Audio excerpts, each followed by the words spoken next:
बिस्मिल्लाहिर्रहमानिर्रहीम। अस्सलाम वालेकुम। कैसे हैं आप लोग? मैं उम्मीद करती हूँ आप बिल्कुल ठीक होंगे। अल्लाह पाक आपको हर तरह की बीमारियों और परेशानियों से बचाए, आमीन सुम्मा आमीन। आज हम कुकिंग होम में चिकन और वेजिटेबल का ऐसा ब्रेड स्नैक्स बनाएंगे जो कि बहुत ही टेस्टी बनकर तैयार होता है और रमज़ान में अफ्तार के लिए बहुत ही बेस्ट रेसिपी है, बहुत ही टेस्टी बनकर तैयार होता है। तो चलिए इसको बनाना स्टार्ट करते हैं। इसको बनाने के लिए सबसे पहले पैन में 2 टेबलस्पून ऑयल लेंगे और इसको गर्म कर लेंगे और फिर 1 टेबलस्पून अदरक लहसुन का पेस्ट ऐड करेंगे और इसकी स्मेल ख़त्म होने तक हम इसको पकाएंगे।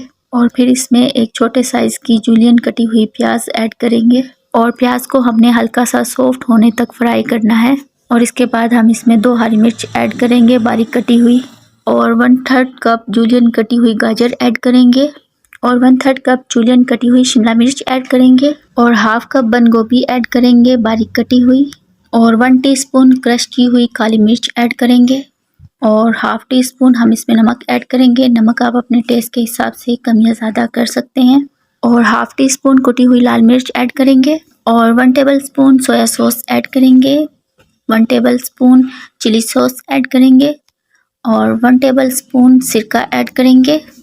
और अब हम इसमें चिकन ऐड करेंगे। हल्का सा नमक डालकर मैंने इसको पका लिया और फिर हमने इसके रेशे रेशे कर लिए और अच्छी तरह से इन सभी इंग्रेडिएंट को मिला देंगे। खूब अच्छे तरीके से इन सब की मिक्सिंग कर लेंगे और स्टफिंग हमारी तैयार हो गई है और स्टफिंग को ठंडा होने के लिए साइड पर रख देंगे। और अब हम कोटिंग के लिए बैटर तैयार कर लेते हैं। 2 टेबलस्पून हम मैदा लेंगे और इसमें 1/3 कप पानी डालकर इसका बैटर तैयार करना है। थोड़ा सा पतला ही बैटर बनाएंगे हम इसका, बहुत ज़्यादा गाढ़ा भी नहीं होना चाहिए, बस इतना पतला होना चाहिए कि जो आपका चम्मच है ना वो दूध जैसा दिखना चाहिए। तो ये बैटर हमारा रेडी है और यहाँ पर अब हमें चाहिए ब्रेड के स्लाइसिस। तो यहाँ पर हम ब्रेड के स्लाइसिस लेंगे और अब हमने जो स्टफिंग बनाई है इसको इसके ऊपर स्प्रेड कर देंगे और इसके ऊपर एक ब्रेड रखेंगे और इसको अच्छे तरीके से दबा देंगे। और फिर हम एक गिलास लेंगे जिसके किनारे थोड़े शार्प हों और उससे हम इसको कट लगाएंगे और सारे स्लाइस हम इसी तरह से तैयार कर लेंगे।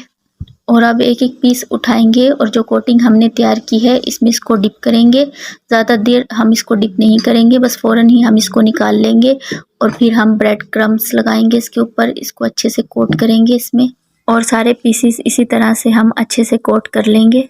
तो यहाँ पर सारे स्नैक्स को मैंने अच्छे तरीके से कोट कर लिया है। अब हम एक पैन में ऑयल लेंगे और उसको मीडियम फ्लेम पर गरम कर लेंगे और जो स्नैक्स हमने तैयार किए हैं इसको हम ऐड करेंगे और ऑयल बात का ध्यान रखिएगा। और 30 से 40 सेकंड के बाद इसकी साइड को टर्न करेंगे और दोनों साइड से स्लाइस को टर्न करते हुए हमने इसको गोल्डन और क्रिस्प होने तक फ्राई करना है। और आप देख सकते हैं इसमें दोनों साइड से गोल्डन कलर आ चुका है और अब हम इसको निकाल लेंगे और इस तरह से हमारा बहुत ही ज़बरदस्त स्नैक बनकर तैयार है।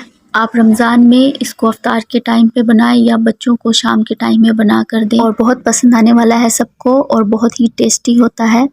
आई होप आपको मेरी रेसिपी पसंद आई होगी। वीडियो पसंद आए लाइक कमेंट सब्सक्राइब कर दीजिएगा। दुआओं में याद रखिएगा। अल्लाह हाफिज़।